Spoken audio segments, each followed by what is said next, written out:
আসসালামু আলাইকুম রহমতুল্লাহ বরকাত। প্রিয় দর্শক, কেমন আছেন? আশা করি সবাই ভালো আছেন।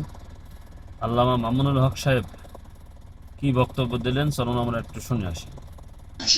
আমার আসনে 500+ ভোট দাঁড়িপাল্লায় পড়েছে। জোটগত হবে সেই ভোটগুলো আমার রিক্সায় আসার কথা, কিন্তু এটা নির্বাচন কমিশনের তাদের ত্রুটির কারণে অথবা তাদের সীমাবদ্ধতার কারণে তারা ভিডিওটা দেখে আপনাদের কি মনে হলো? আসলে কি এই কামটা হয়েছে? এখানে দুইটা বিষয় হইতে পারে। সেটা হচ্ছে, যারা একেবারে অন্ধভক্ত, যে আমার প্রতীক ছাড়া কাউকে ভোট দিব না, এটাও হতে পারে।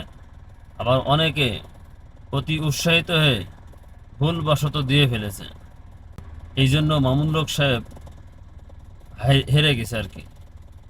যে তারা বিপুল ভোটে ভোট দিত একটা হেভি প্রার্থী, নাম করা হেভি প্রার্থী, সে কিভাবে হেরে যায়। দাল মে কুছ কালা है लगता है। ওকে, আল্লাহ হাফেজ।